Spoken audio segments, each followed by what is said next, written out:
que cometen estos crímenes. Sí, no vamos a poner a todos en la misma bolsa porque si no, no tenemos delito, escapatoria, pero es delito importante ponerlo sobre la mesa. Como bien decías, también atraviesa lo económico, claro, todo esto, ¿no? Ahí está, digamos, el meollo también de la cuestión, ¿no? Exactamente. Bueno, es que lo que hacen no es... A ver, nosotros tuvimos recientemente un caso que se dio a conocer y trascendió, que es el caso de la desaparición de Loan Peña. Pero...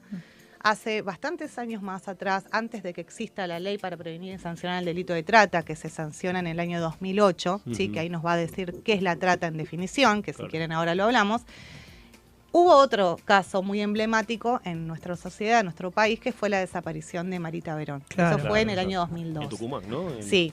Y esa desaparición, que fue a partir de un secuestro, ¿no?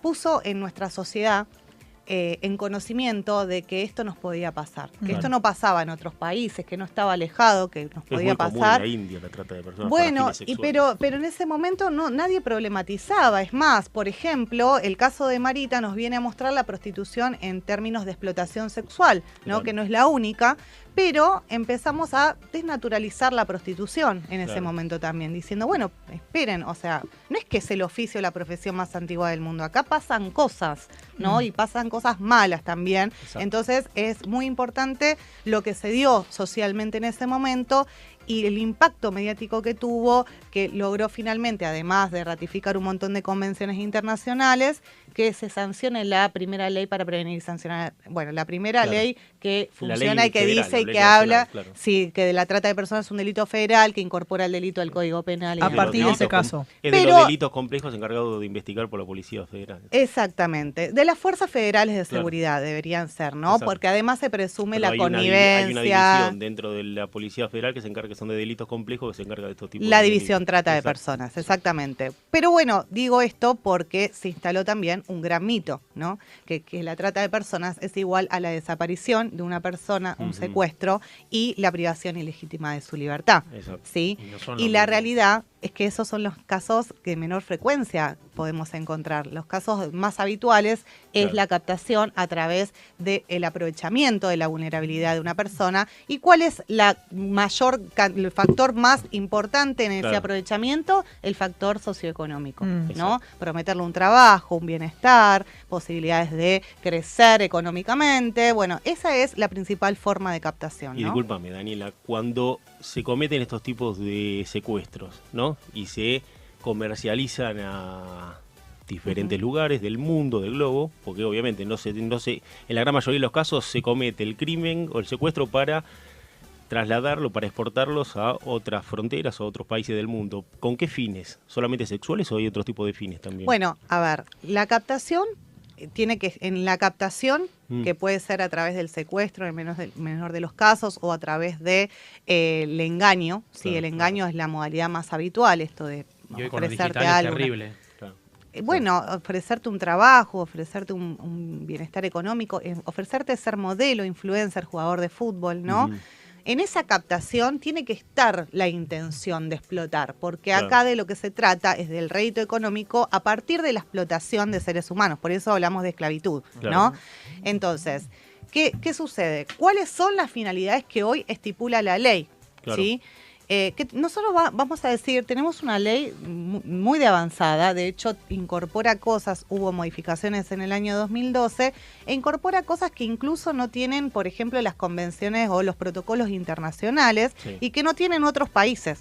¿Sí? Como por ejemplo la asistencia a víctimas, bueno, un montón de ofrecimiento como una forma también, una acción típica del delito, porque ¿qué dice la ley? La trata es el ofrecimiento, la captación, el traslado de un lugar a otro, la recibida en el lugar de la explotación o la acogida, que es básicamente darte el lugar de vivienda y todos lo que necesites para permanecer en el lugar de la explotación. Esto pueden darse todas las acciones típicas del delito o algunas, o una sola. O sea, puede ser que solamente se dé la captación o el ofrecimiento que se incorporó como figura en bueno, lamentablemente progenitores que entregan a sus hijos, hijas, a cambio de dinero o algún beneficio material. En ese caso también se configura la trata. En este caso, porque no sí tiene hay que ser explotación. solamente a través del rapto y el engaño, sino que también a veces la familia, por una cuestión de necesidad económica, da a los hijos a cambio de una suma X de dinero. Sí, exactamente. Exacto. Pero tiene que estar la finalidad de explotación, porque por ahí la persona no sabía para que, bueno, igualmente, o sea, lo que pasa es que acá tenemos un montón de situaciones y crímenes contra la niñez que hoy no están tipificados, como por ejemplo... Acuerdos entre cuando alguien se embaraza, bueno, sí, que vendés, pero está acordado con la persona. Hay algo de la subrogación de vientres que empieza también a trabajarse dentro de los casos de trata, ¿sí? No para generalizar, pero sí hay algunos indicios que podrían también tener que ver con esto. Pero bueno, digo, una de las grandes finalidades de la explotación es la explotación sexual, ¿sí? Sí. En eso tenemos dos grandes categorías, que es la explotación sexual ajena, que es la prostitución. O sea, perdón, te voy a usar de ejemplo. Yo soy el proxeneta y vos sos la víctima.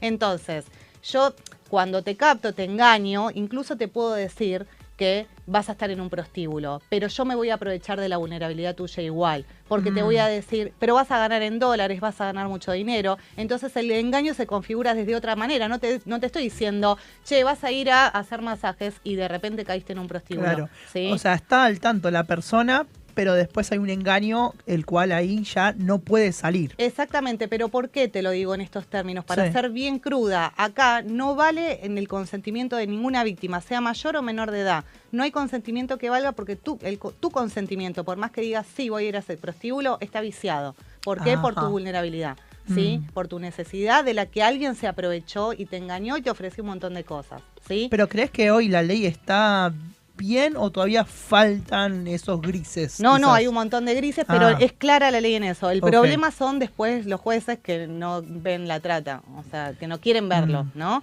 Entonces, ¿en esos grises? Sí, no, en realidad la ley es clara con esto, ¿sí? Y el Código Penal también y establece las penas. Por supuesto que si sos menor de edad va a haber un agravante, las penas aumentan. Claro. Licenciada, hoy en día el tema trata de personas hace un poco tiempo se puso de nuevo sobre la mesa a raíz del caso de Loan Peña. Yo le quiero consultar, hoy en día hay muchos casos de trata de personas en la Argentina, porque es un tema que tal vez, salvo un caso significativo como es el caso Loan, luego no está en el tema colectivo, no está en los medios, y esto es importante hablarlo porque muchas veces también existe. Bueno, es que sí, y bueno, otra de las finalidades que tiene que ver mucho con la explotación sexual infantil tiene que ver con lo que se mal llama pornografía infantil. Así está estipulado en el Código Penal y así está estipulado en la ley, pero eso debería modificarse, por ejemplo, es una de las cosas que debería modificarse. ¿Qué es lo que se mal llama pornografía infantil? Porque la pornografía hoy, primero la pornografía se utiliza en términos de consentimiento adulto de personas que supuestamente se exponen a una cámara para hacer un video sexual para comercializar. Eso no está penado por la ley. Sí, lo que te habla acá específicamente es de la niñez, pero tiene que haber un consentimiento, tiene que haber una voluntad y obviamente cuando hablamos de niñez no estamos hablando ya de por sí su situación. La voluntad viciada. Y sí, está por supuesto que no hay consentimiento, ¿no? Y además invisibiliza lo que realmente pasa ahí, que es la violencia sexual y el abuso sexual infantil. Entonces, lo que corresponde es decir que es la producción y comercialización de material de abuso sexual infantil. Eso, lamentablemente, está cada vez más, con más frecuencia se observa, porque además se observa a través de otro tipo de delitos como es el grooming, ¿sí? Claro. Entonces el grooming puede empezar siendo un delito donde un adulto que es un pederasta está abusando sexualmente de un niño a través de una red social, pero finalmente después puede convertirse ese en el medio de captación para explotarlo sexualmente, ¿se entiende? Daniela, te hago una pregunta. ¿Cómo es que, digamos, qué indicios o parámetros se pueden entender porque esa persona tiene ese trastorno? O sea, vos como psicóloga, ¿no? ¿Se puede terminar de comprender por qué la persona termina teniendo ese trastorno, o es una cuestión... ¿Y por qué tiene ciertas inclinaciones o son naturales esas inclinaciones hacia cometer determinados delitos como la pedofilia? Bueno, vamos a diferenciar entre la trata de personas, que es un crimen donde lo que se persigue básicamente es... Daniela, vos lo que estás queriendo decir es que una persona nace ya con una cierta inclinación hacia la pedofilia, hacia cometer claro, pedofilia. ¿cuáles son los indicios o digamos o cómo nosotros nos damos cuenta de que una persona tiene esto, justamente para prevenir, no sé, casos de que en mi caso yo hijos no tengo, pero sí sobrinos, primos, digamos que son más chicos, o mismo para los que nos están escuchando, cómo tener ciertos indicios de que capaz mi hijo o mi sobrino se vincula, un menor se está vinculando con un adulto en una cuestión educativa o de ocio o deportiva, y podemos llegar a prevenir ciertas cosas, digamos, porque la gente, por lo menos común, no la percibimos. ¿Cómo podemos nosotros percibir eso como casi como un semiprofesional? O sea, vos como profesional y nosotros como... Entiendo. Ustedes lo que quieren es el perfil del que comete los crímenes contra la niñez. Pero no es lo mismo cometer el crimen de trata de personas que cometer el crimen de... ser un pederasta, que es básicamente abusar sexualmente de un menor de edad. Una cosa, antes de responderte esto, dentro de la cantidad de casos de víctimas rescatadas, hay más de 21.000 víctimas rescatadas desde que se sancionó la ley y se creó el programa para asistir a las víctimas en nuestro país, o sea, desde el 2008 hasta acá.